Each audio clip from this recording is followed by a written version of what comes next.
Nice to see you again, Lotjoven. It must have been an age since we last met face to face. Nudin, welcome. Please, sit down. No, thank you, my friend. These are urgent matters, and I don't have much time. You must come to Leos Nudin immediately. The perished land is stirring. Are you sure? What makes you think that? I found out about 60 orbits ago, during a visit to the borders. Our magical barriers have weakened and become porous. The Elfar have left their land, and a huge horde of orcs have marched into Girdlegard. Were you able to strengthen the spell with your magic? No.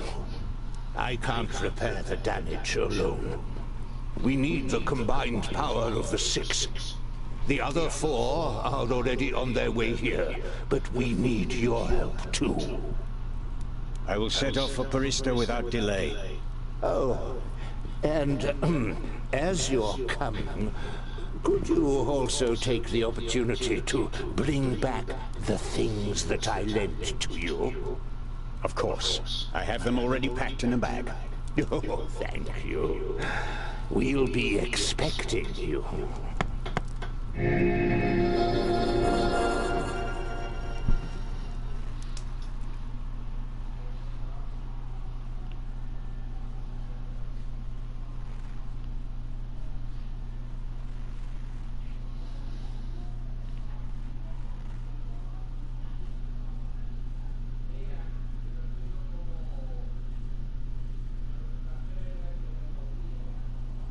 Utterly blinded by the sunlight, you squeeze your eyes tightly shut after only a few steps.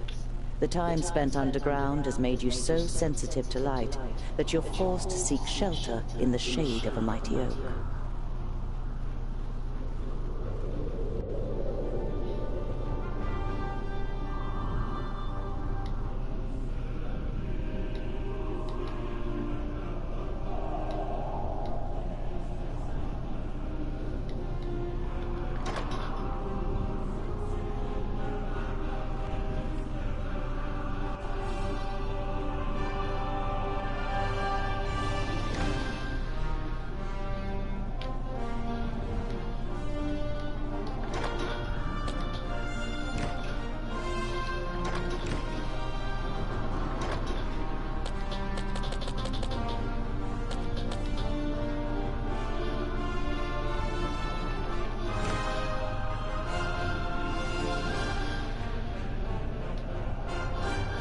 You reach a small lake by a birchwood.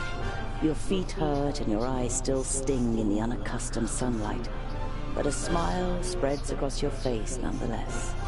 You've covered a decent distance on the first day of your big journey.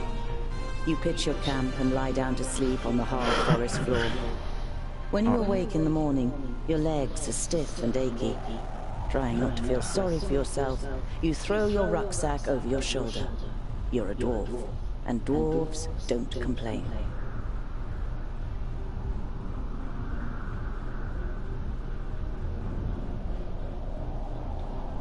Around midday, with the sun high in the sky and the first beads of sweat appearing on your forehead, you see something move next to the road, a few hundred meters ahead. Some crows are pecking at something in the long...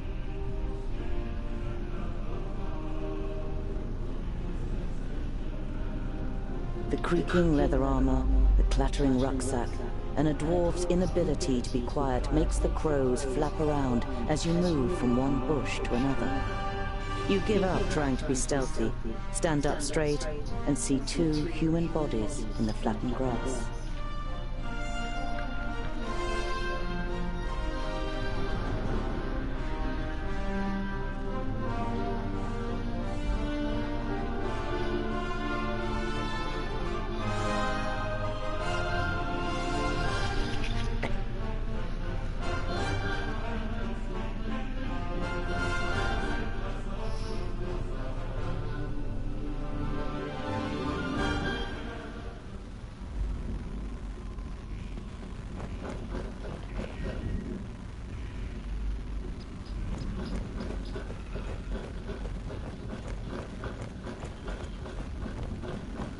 A slender man lies in front of you, dressed in an expensive robe.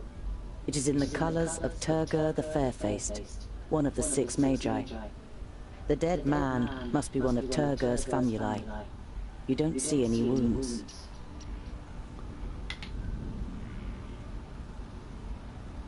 I've read this. There are some narrow stab wounds in the man's chest. The cuts are too big to have been made by arrows, but too small for sword wounds.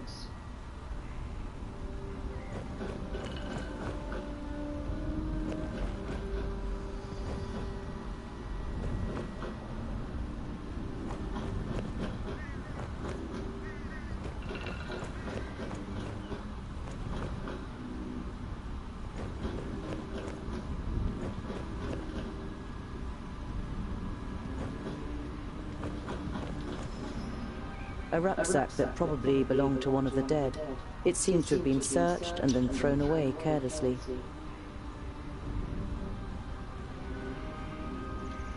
You find a few implements, some provisions, and a map. A route is drawn on it from Porista, Nudin's capital, to Lot-Yonan's vaults. Does this mean that Turgur the Fair-Faced is in Porista and wanted to send Lot-Yonan a message? And if so, why didn't he use magic? Did he want to contact him without anyone noticing? Why all this secrecy?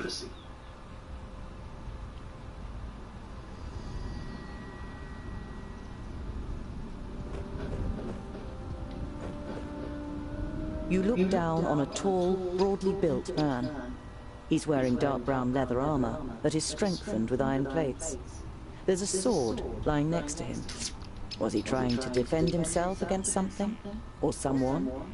There is no blood on the sword.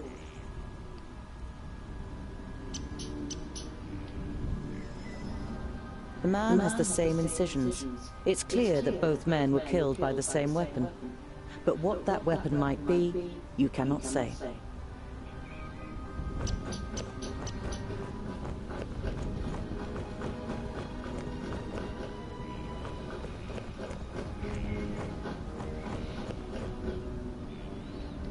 You scour the area once more and ask yourself what to do next.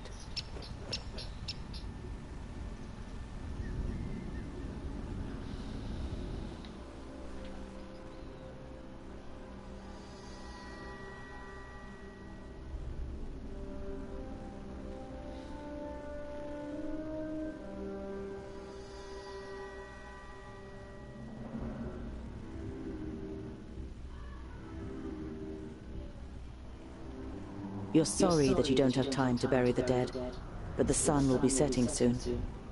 You continue your way to put a few miles between you and your grisly find before night falls.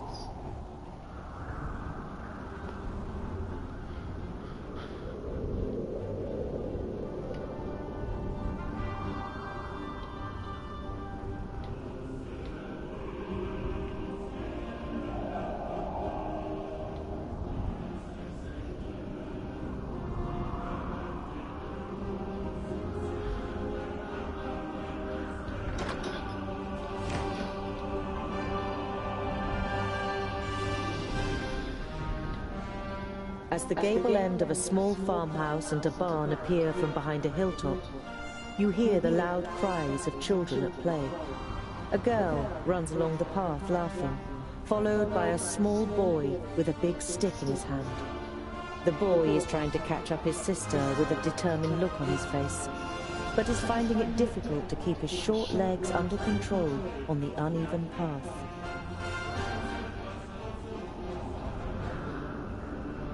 The boy trips and falls to the ground with a bump. Before the girl can reach him to help, he picks himself up and grabs the stick to continue the chase. In doing so, he catches a glimpse of you, and his eyes grow wide. All he manages to say is, "There," as he points towards you with a chubby little finger. Now the girl has turned to face you too. Before you can say a word, she lifts her little brother up into her arms and runs screaming towards the farmhouse.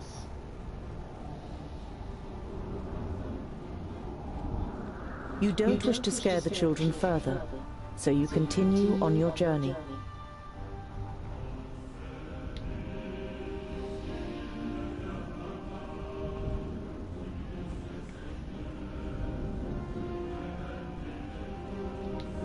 You look down on a large village on the banks of the Warder. Some of the village is built on stilts in the river.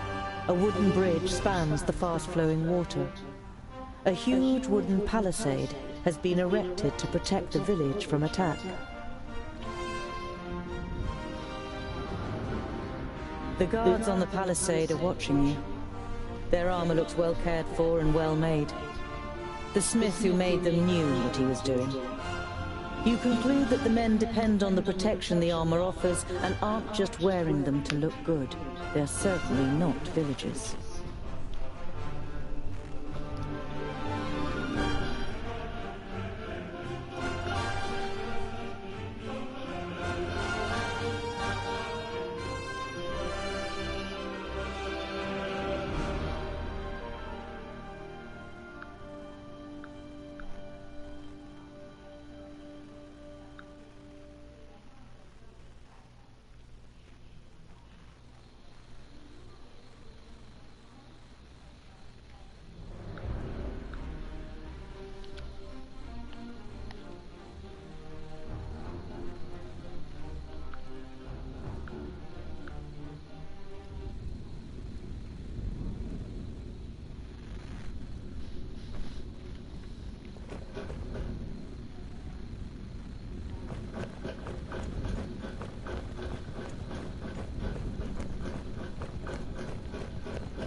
The double gate is made of strong planks, sturdy but still much less solid than the fixed parts of the palisade.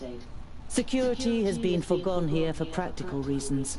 Never a good idea when building fortifications.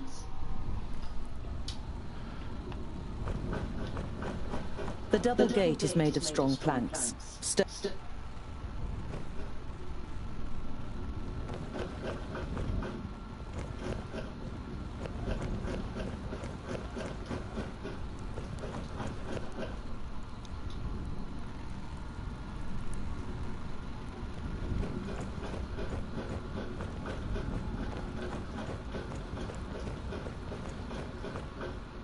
The stakes look a bit different here.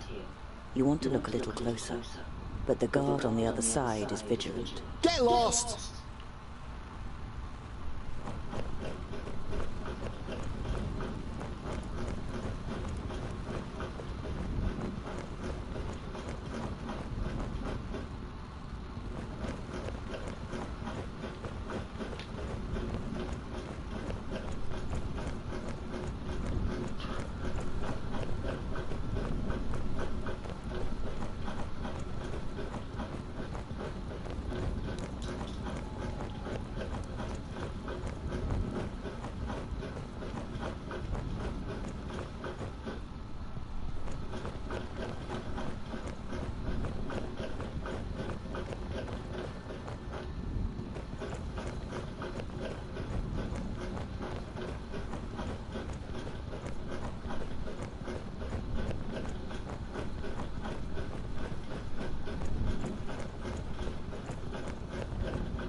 Orc skulls. You're not sure it's wise to taunt the beasts with the severed heads of their fellow kind.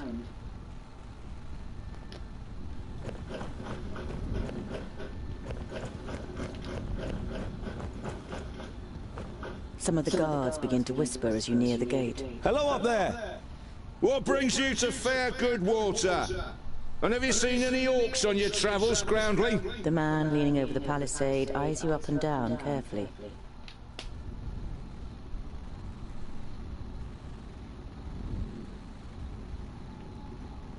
Goodwater is well known for its hospitality. A fact that you've just made up yourself. Let me in, and I will tell other travelers all about it. I regret to inform you that we cannot allow you to enter. The gates stay closed once night has fallen. There's certainly no regret showing in the man's face.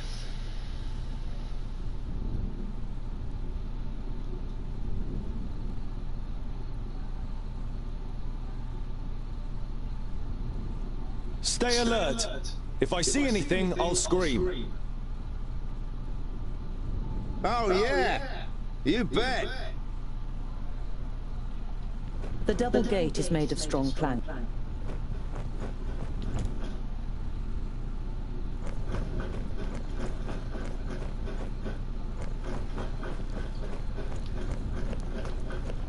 You think about waiting by the fire until the morning. At least you wouldn't have to go cold. You hardly slept a wink during the night, jumping at the slightest sound. At least I wasn't cold.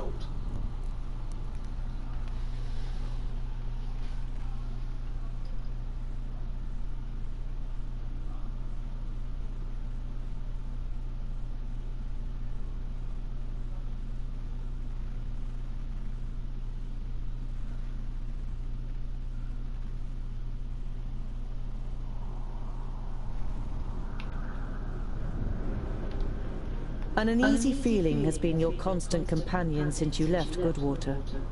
Every little sound in the forest makes you fear you've been discovered by a horde of orcs. But you reach the end of the day without bumping into any of the greenskins. It seems as though Vrakas has granted you one more day in Girdlegard. As night begins to fall, you pass a large oak tree and decide to call it a day. Near the oak tree is an abandoned camp with a fireplace, which appears to be a couple of days old.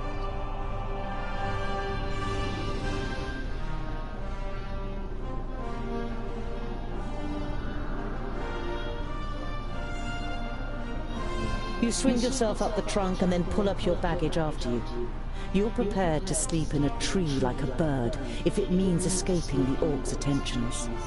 You sling your rope twice around your stomach and the trunk of the tree to stop you from falling accidentally. You close your eyes and dream. You see North Pass and smell the fresh, icy wind that sweeps over the peaks of Great Blade and Dragon's Tongue.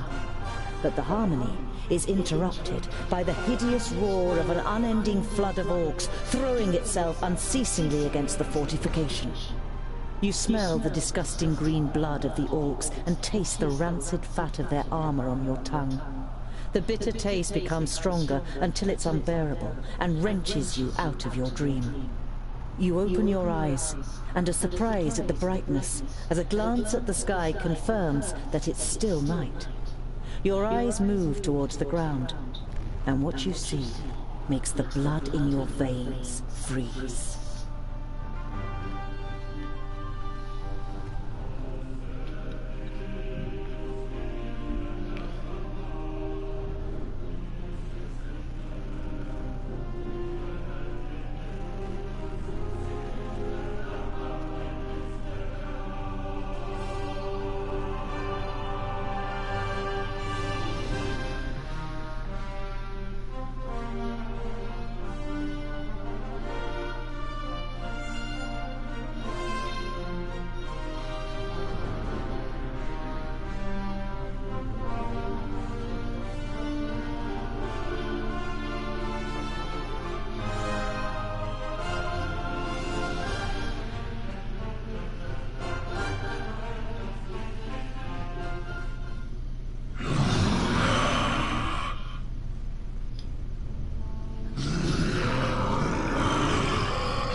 I am Sinthras of Son Balsor.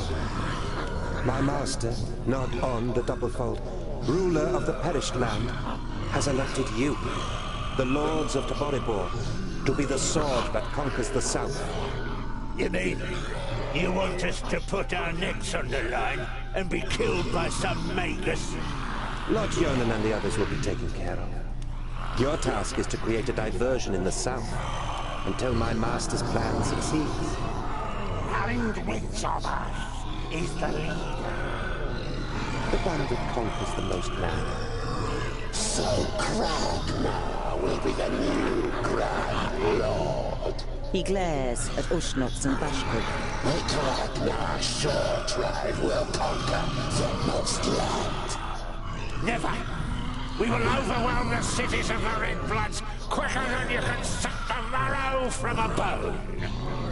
We shall see. You can't believe what you're hearing. If the beasts of Tion ride into battle together, catastrophic cycles lie ahead for Girdlegard.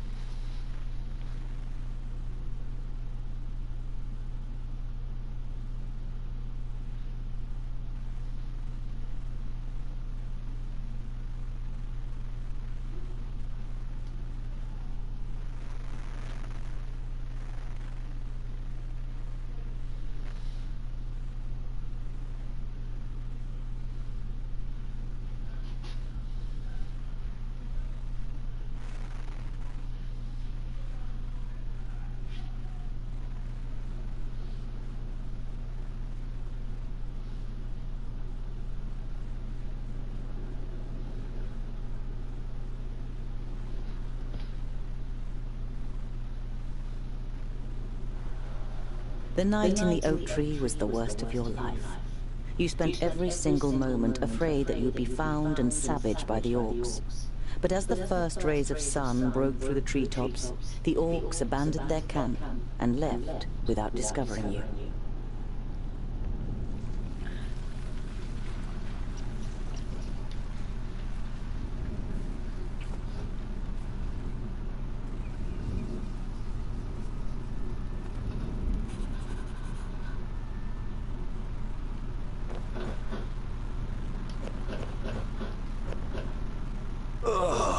You're overcome by the urge to vomit.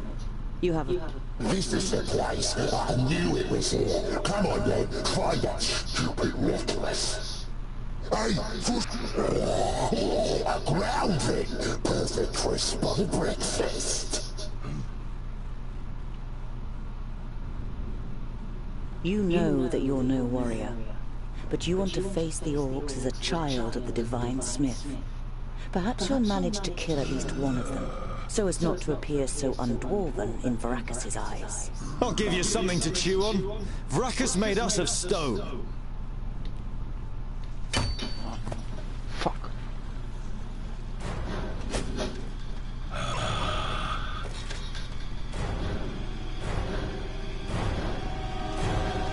Oink, oink, little piggies!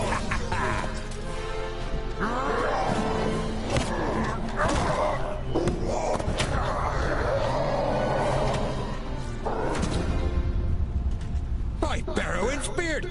How did you manage to lose your weapon? Go and get it, and this time, hold it tight! Hey, that one was mine! You're just too slow, dear brother! Too slow? Just wait!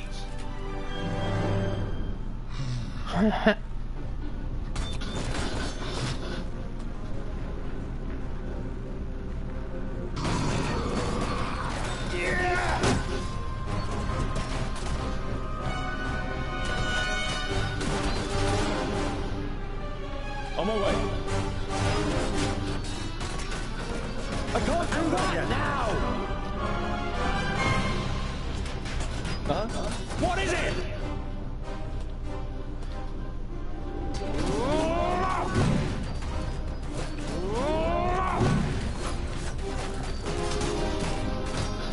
Huh? Oh, you didn't hit you very hard. They're hitting me pretty hard! Yes!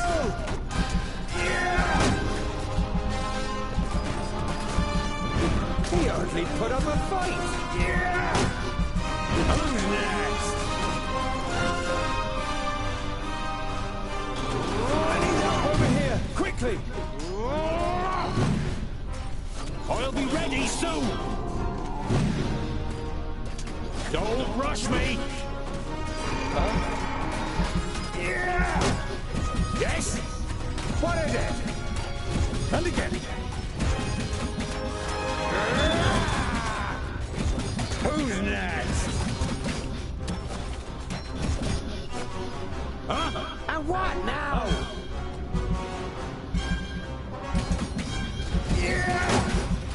He hardly put up a fight. All right. Of course.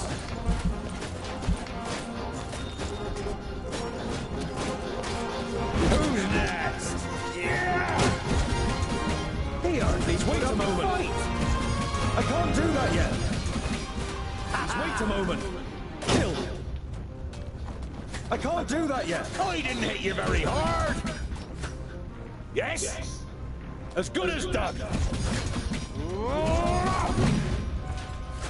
Understood. Huh?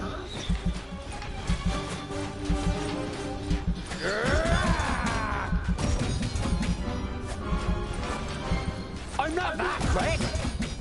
Yes, yes, so. I'm not that quick. Yes, yes, so. I'm not that quick. Yes, yes, so.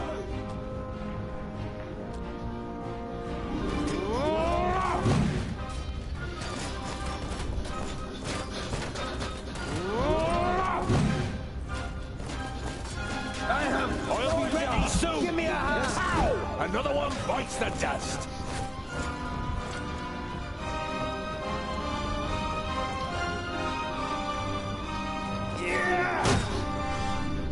Who's next? Please wait a moment. On my way. I can't do that yet. Please wait a moment. I can't do that yet. Please wait a moment.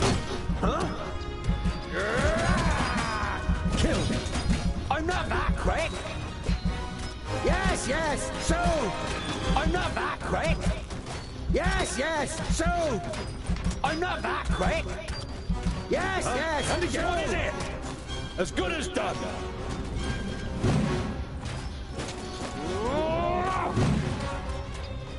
Don't rush me. I'll be ready soon. What is it? Too easy.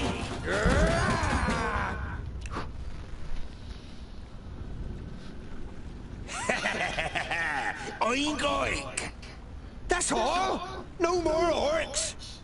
Well fought, young friend. Do you happen to be tongued ill? Well fought? But he fought like a... Boindale, what do you expect? He grew up amongst the humans. Who are you, and how do you know my name? My name is Boindale Hookhand, of the clan of the Swinging Axes. This is my brother, Boindale Doubleblade. We've been sent to find you. Call me Ironheart.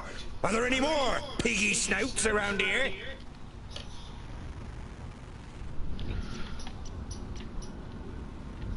There was a meeting last night.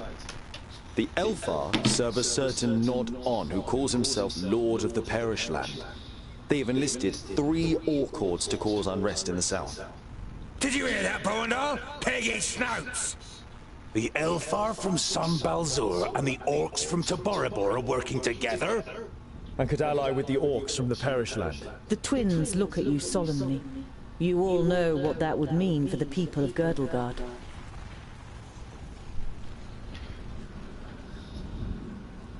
We've got to... Yeah, I know what you're gonna say. But it's our duty to get you to the Ogre's Death Fortress in one piece. I thought the duty of dwarves was to protect the innocent in Girdlegard. Lot Yonan and King Broron will take care of the orcs. We 3 must be careful. You're not exactly a warrior. But he has broad shoulders and broad hands.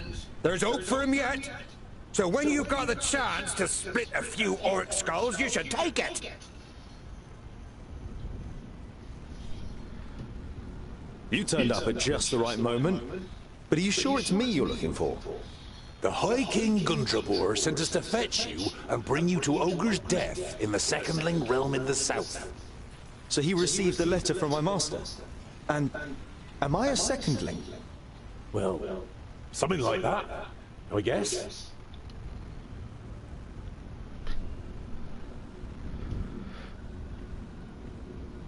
I would be happy to follow you into the realm of the secondlings. In truth, there is nothing I would rather do. But first, I must travel to Blacksaddle and return some things to a former famulus of Lot Yonan. Blacksaddle isn't exactly on our way. It's on my way. We can head south as soon as I've carried out Lot Yonan's orders. Well, he's certainly got the stubbornness of a dwarf. Perhaps we'll be able to make a real dwarf of him on the way. All right, we'll accompany you. The sooner we find that famulus, the quicker we can get back to the mountains. I'll have to send Lot Yonan a message by carrier pigeon on the way. And if we happen to stumble upon a couple of orcs... I like you, but we'll have to find you another name. Bolafar. It's about as good as Lipsmith, Paddletosh, or Blufflegrump. It is stupid, senseless, and definitely not a name of honor. What are you good at? I'm good at reading. Reading? You're a scholar?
What up, G?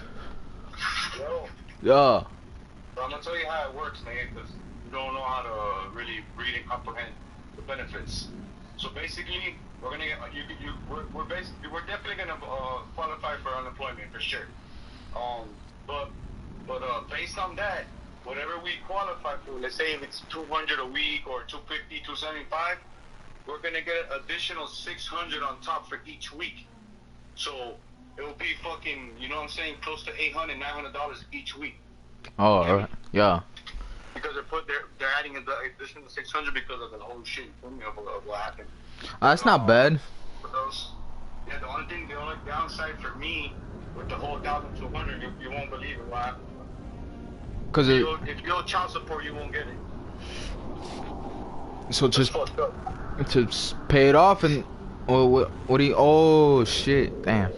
I mean, if you pay it off, you can pay it off and then you know, be like 16 out. Yeah, I can probably do something like that. I gotta see but I gotta make sure that the other one got like when I filed my 2019, hopefully that shit already went through or some shit to get about owing less, and I can pay what I'm gonna pay what I owe now, which is not a goddamn money. Stay low, I know once I followed the taxes that I did this shit, and they go through, I owe like 3,000, then I can probably pay that, but I'm not gonna go pay on 7,000. It'll be smart though, it won't be smart either. Yeah, I gotta see how it goes. You see a camp with a wagon and two people on the edge of the path. Behind them, Black Saddle towers up above a... On Monday, we're gonna get unemployment and I can go ahead and pay it off because I don't make money. But just know that's how it works now. At least that's good. That's good money. And the unemployment is for what? How long? 4 months? Yeah, I believe it's like 4 months. Damn. I mean, that's good and bad because of the child support situation. But if you probably make, like, if you probably pay it off in full, you said it was 4 bands, right? Yeah. You could probably make that back in the next 2 months, if anything. But who knows? If you could probably make arrangements or something, who knows, and pay it off slowly. But that thing is that then now you're stuck. You feel me? Every month. Because it says anybody's qualified. It says I was about to start a new job and now get whatever I got, that laid off. It says you still qualified. I had to quit my job. Whatever. Everybody almost qualified. Feel me? Everybody almost.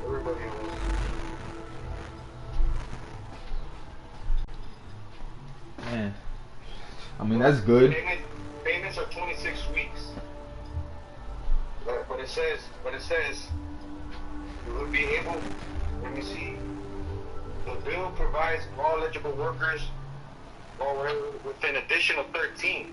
So that's actually 39. The total cannot exceed 39 weeks. So, but it will be shorter in certain states. But the extra 600 will last for up to 4 months, covering the weeks of unemployment ending July 31st. Feel me? Yeah. And then unemployment plan starting on expanding coverage will be available to workers who were newly eligible for unemployment benefits for weeks starting.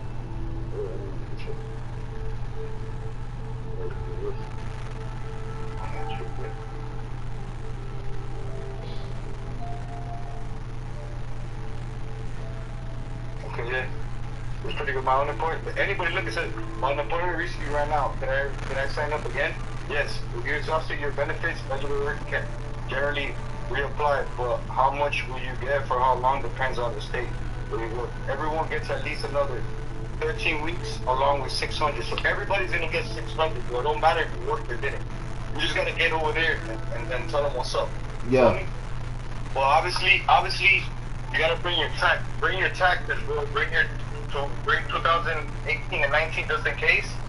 And then that's it, bro. We're gonna go from there. They're gonna calculate. From there, they calculate how much did we get per week and shit.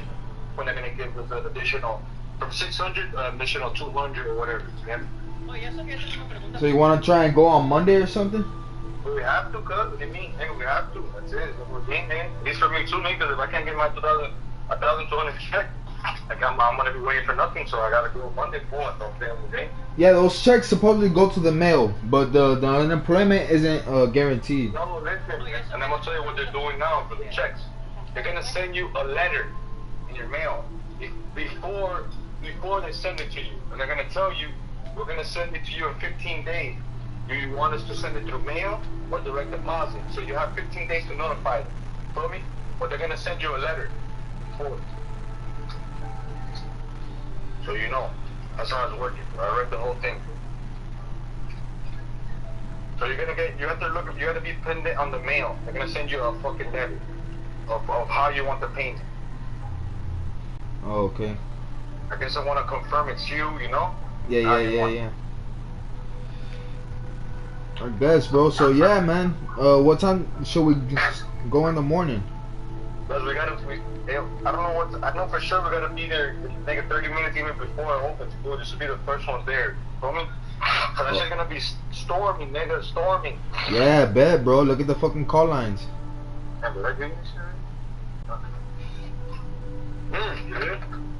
it's because it's free money. Ooh, it makes sense though, nigga.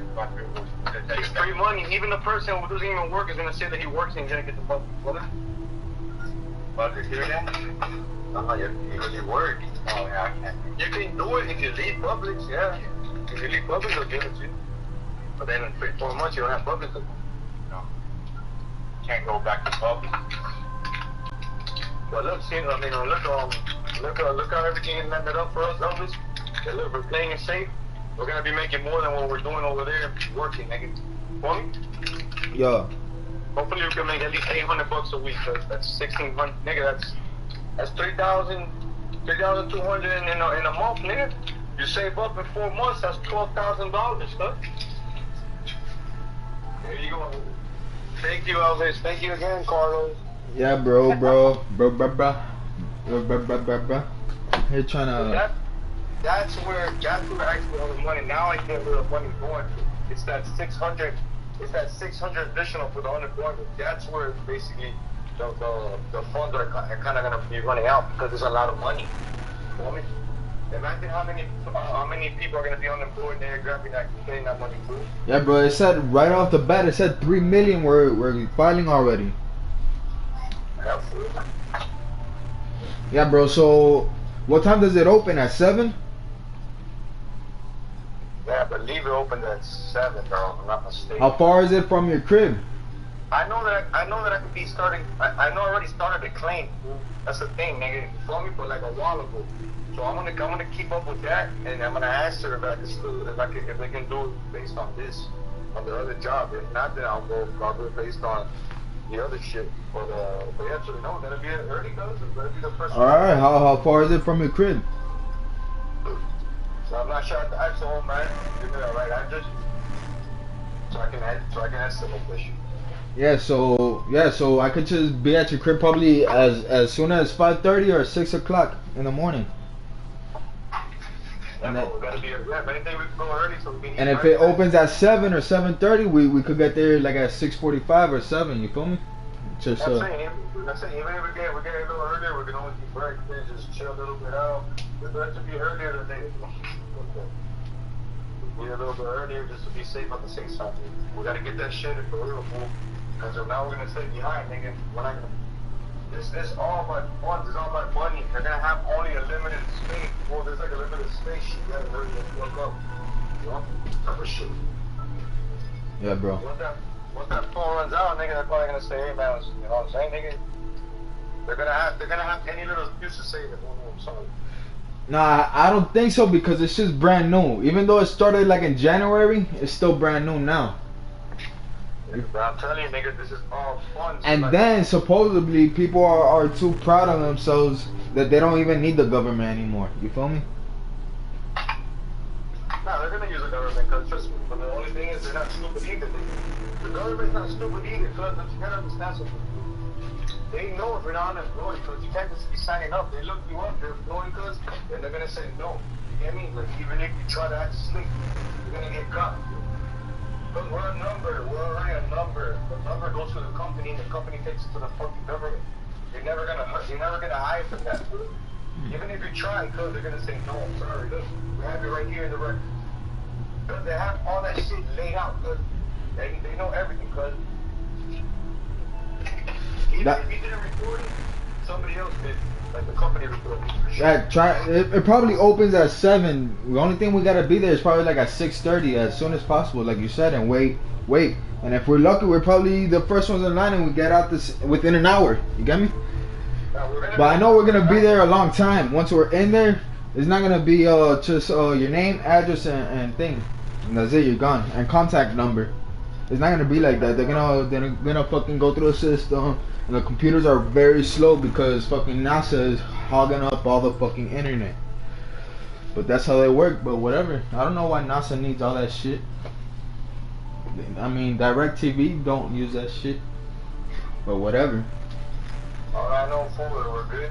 I mean, at least you're gonna get that 1,200. I mean, supposedly that money doesn't get like offset. So I don't know, I'm not sure, but supposedly it's gonna go to the child support. If it does, then that's good still too. I mean, it's still good. So good situation still, but still, nigga, that's to me, that's disrespect. Dude. How the fuck does child support have to do with something that's an emergency? That's why this is so stupid, because it's hard as fuck. I know, right? These guys are, they don't care, bro. I mean, that's why Trump probably opened the Space Force, because NASA's a piece of shit. If somebody owes child support, obviously the nigga needs help. How the fuck are you gonna take away more help now from niggas? People are stupid. Oh yeah, I'm not gonna hold my child support because I don't want no nigga, I don't want child support because I can't, nigga, I can't live with them all of it. Fuck you nigga think I like. I already have another shit people support. They just want me to fucking listen to them and do what they think. I don't even know like that, bro. Fuck them. So now I gotta suffer just because they have any little excuse to execute anybody out of the money. Makes no sense, nigga. Oh yeah, you owe child support. Okay, what about it on child support, nigga? Don't bring that up though. I guess just fuck. Damn. Cause you know. But you filed your taxes, so that's good. That's all you really need for this. I mean, yes, and I hope that it went through already because of the whole situation. Well, actually, I know what to do too, because they said that. Even if they don't have your let's say they never got my taxes because it never went through. Supposedly I can send them the 1099 and they go based on that. So regardless, either or if you clear your taxes or not, like you can send you're gonna be able to send them proof of if you worked or not to the IRS. So everybody pretty much straight. A lot of people don't people with child support, and supposedly they're saying that people will fucking student loan, but I don't know if that's true. Two horses are standing near the covered wagon, grazing. You can make out the shapes of boxes and barrels on the wagon. The two humans are wearing smart clothes and are sitting next to a large campfire. Who knows, bro? Just try and find out what time it opens and shit. So, and how far it is. I got you, nigga, but you need to have everything ready for it too. You gotta have your tax papers, have your ID. Yeah, I got that. That's straight. I got it in the crib somewhere. Have that shit ready now, and that's it. Pretty much good there. Yeah. Oh yeah, and have the direct deposit. I think if you want to make it, I think you do have to have the direct deposit. Make sure. I know I need to go to the bank and get my information. You don't want to give them a shock, so you address them while you're still a distance away. Hello, friends. Is there any space by your fire? The two traders look up and visibly jump when they see you three dwarves. Ah, hello. Yes, of course. It doesn't escape your attention that you seem to be causing the traders some uneasiness. Alright, dale. But you take up their offer and sit down. The twins follow your example. We're only travellers. We're looking for someone who's said to live on Blacksaddle. A hermit. Someone who lives here? The traders exchange amazed looks. If they live here, they must be mad. Normally we wouldn't stop and rest here, but the horses are too exhausted. Our departure from Parista was delayed and we must have driven them too hard.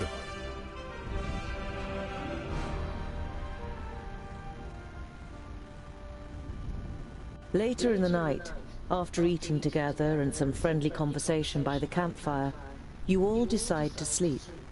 But you take the first watch. It's a night in which nothing happens, and the next morning the traders set off early. After breakfast, you also continue on your journey.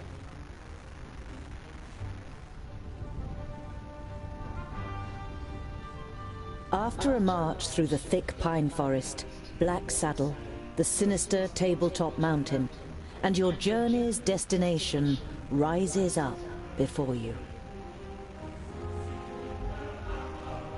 Made it, Paul.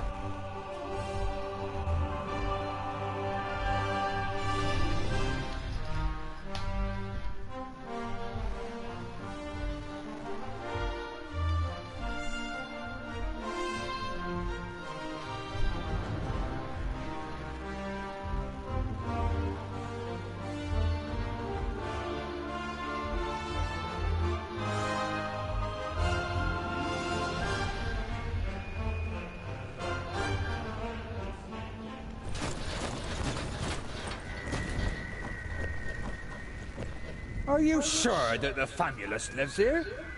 Yes, according to Lot-Yonan. Although you try to put a lot of assurance into your voice, you too see no signs that anyone lives here.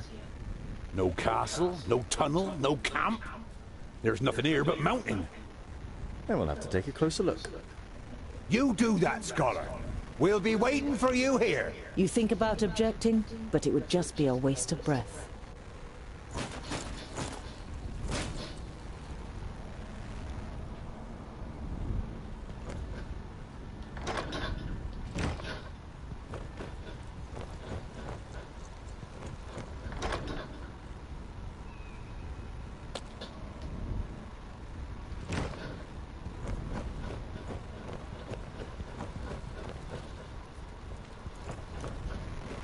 Found anything? A hidden camp? A secret doorway? Gold? No. Not yet.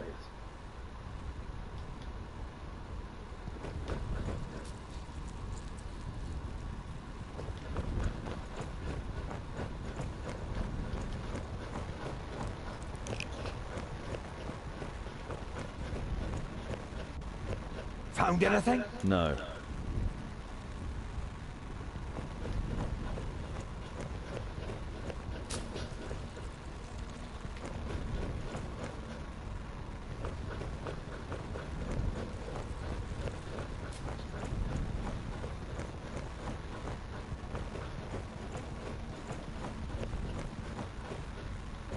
No.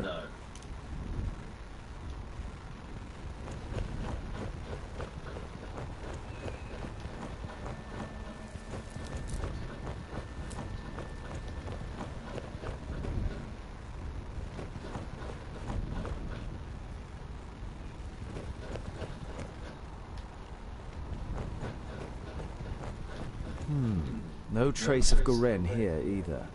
If he's close, then there must be some kind of cave somewhere in the mountain.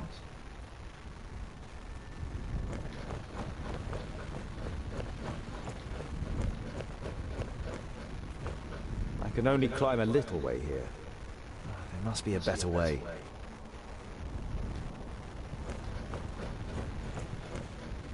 An old tree. Looks like it could fall down at any moment.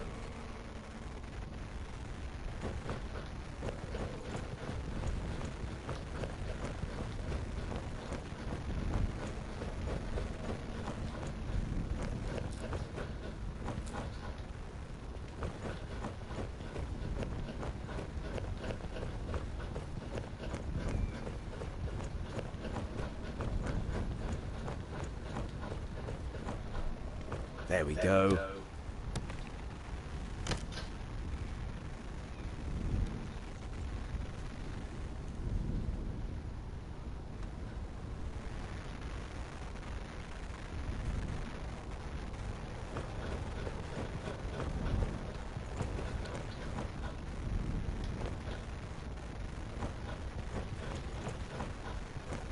I should be able to get up here.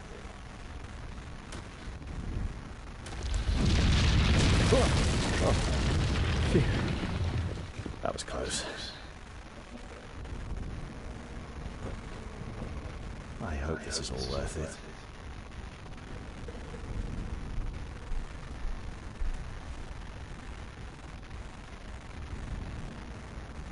I should have a look around here first before I climb down again.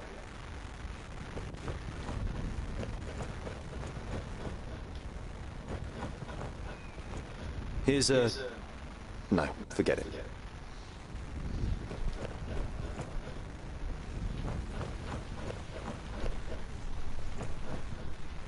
Definitely a rock face.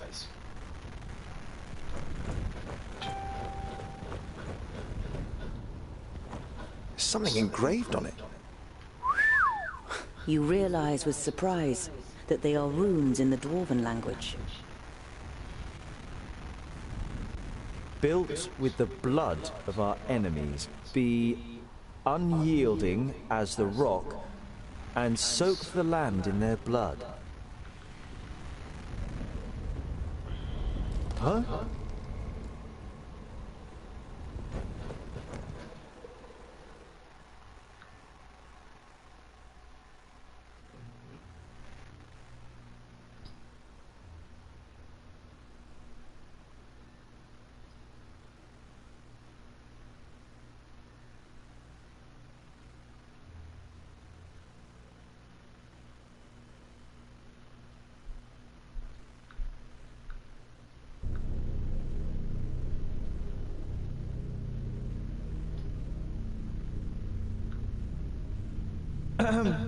Hello?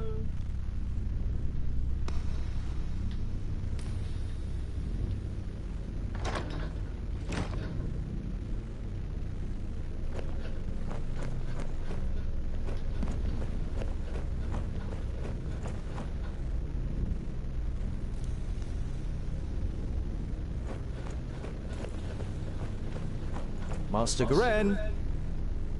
Lord Yonan sent me to bring some items back to you.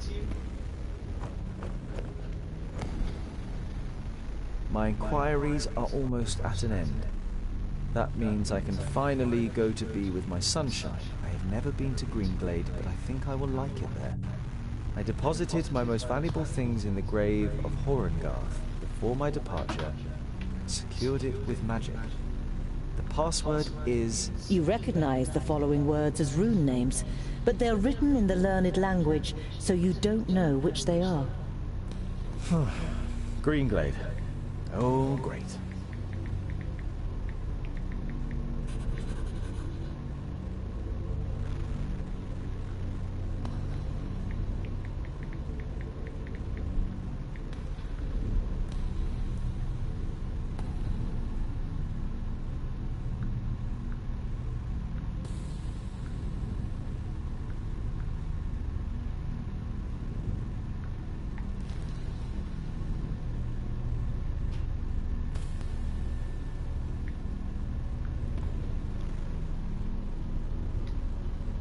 Useful. An eternal flame. I know who taught him that.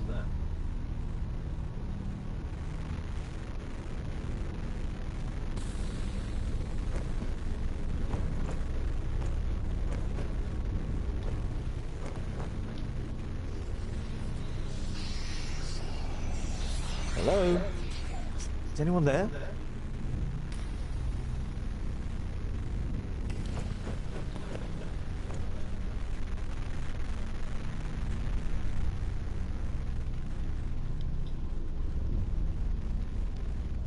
It looks as though Garen lived in the fortress for a while. It also seems that he left several lunar orbits ago. He's not stealing. It would just be a shame if the provisions went off.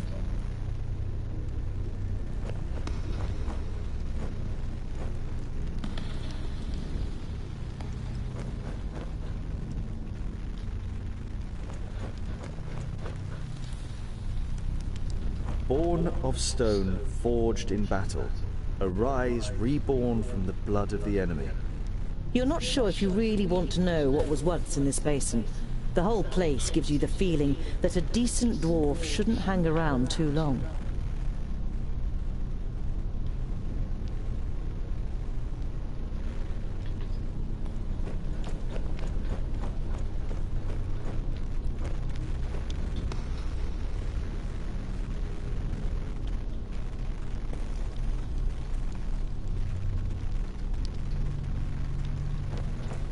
A series of weapons that are all clearly of dwarven origin. The spider webs and rust suggest they have been here for quite a while, maybe even centuries.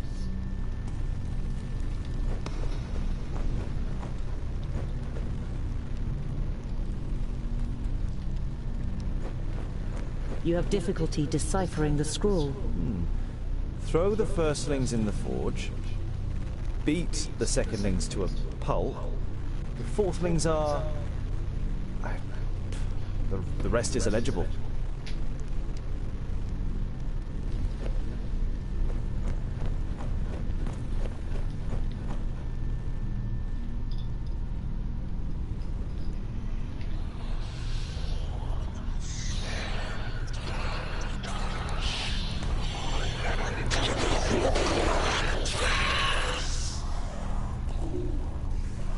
Nerdlings, the fortress belongs... It belongs to the dwarf haters.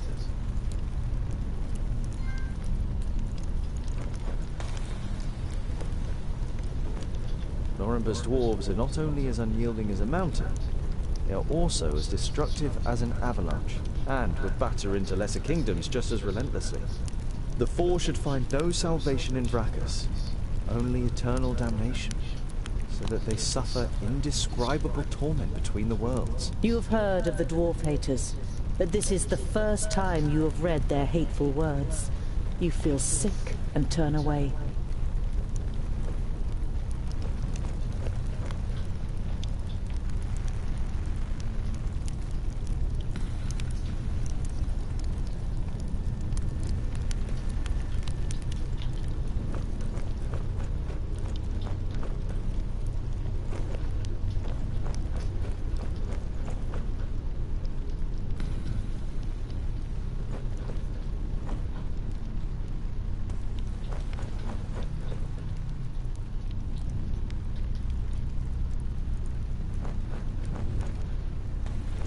It would seem that even the Thirdlings worship Vrachus, but in all the other kingdoms his shrine would be the biggest, not the statue of the kingdom's progenitor.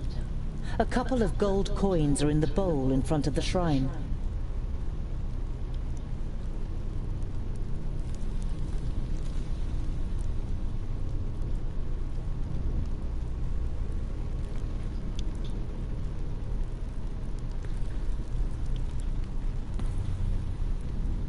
Do any harm?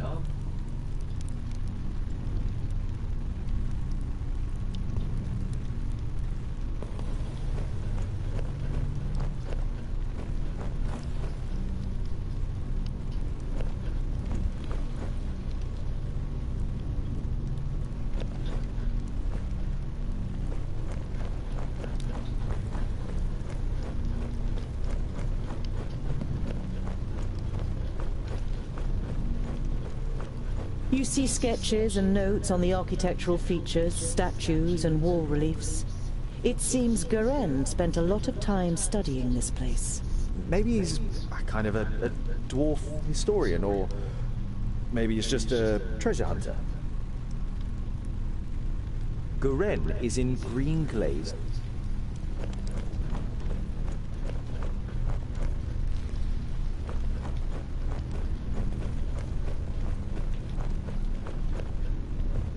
A rune. Clearly magical.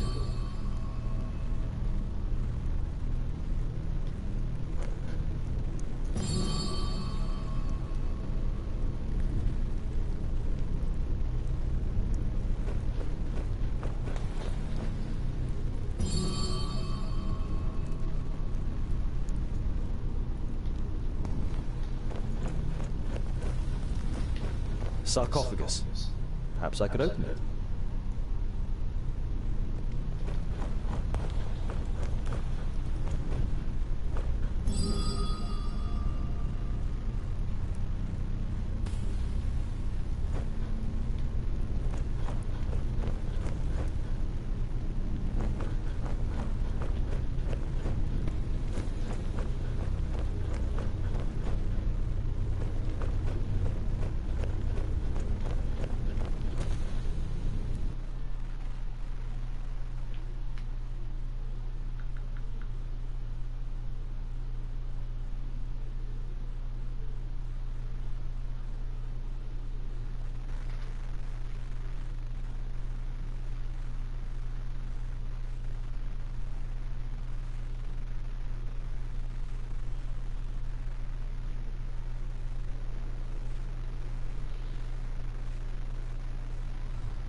So, Scholar, what are the results of your inquiries?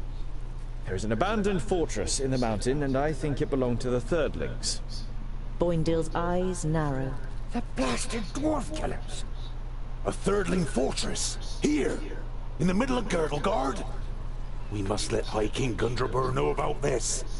The fortress has been long abandoned by the looks of it. Anyway, I can't go to Ogre's death until I've completed my quest. Garen is in Greenglade. Huh.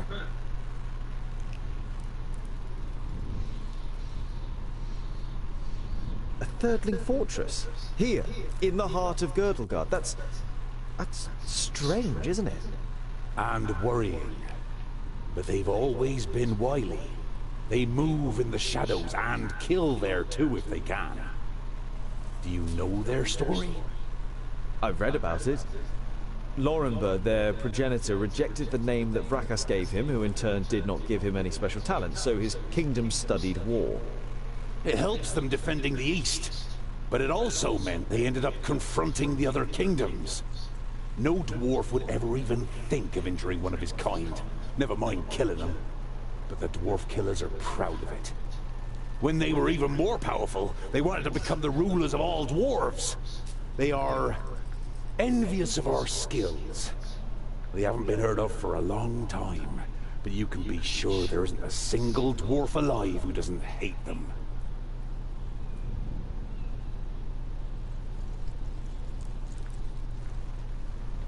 The High King? Why do you want to bring me to him? All right then. It's about the choice of the new High King. Gandagar, the king of the Fourthlings, is with his entourage at Ogre's death, and is supposed to ascend the throne. But our acting High King Gundrabur wants to prevent that from happening. He fears that Gandagar wishes to instigate a war against the elves.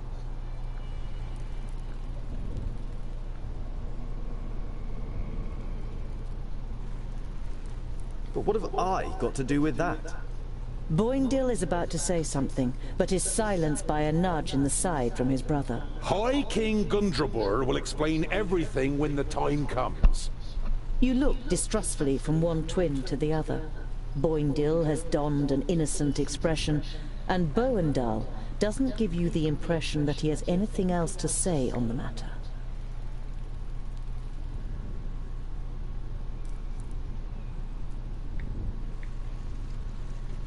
What does this King Gandagar have against the elves?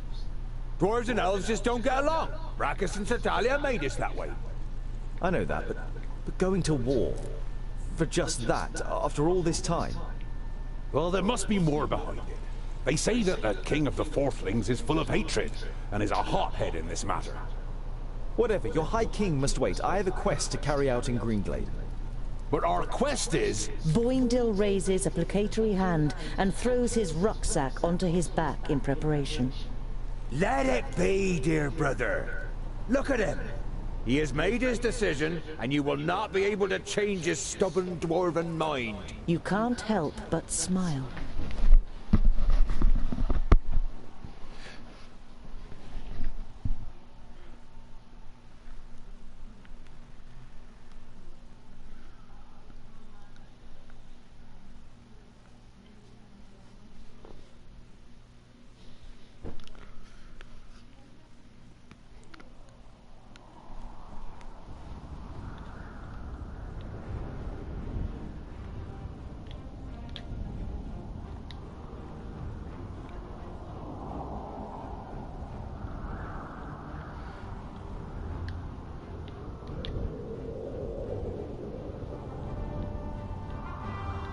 By the evening campfire, Boindil rummages around in his rucksack and pulls out a cheese wrapped in a cloth.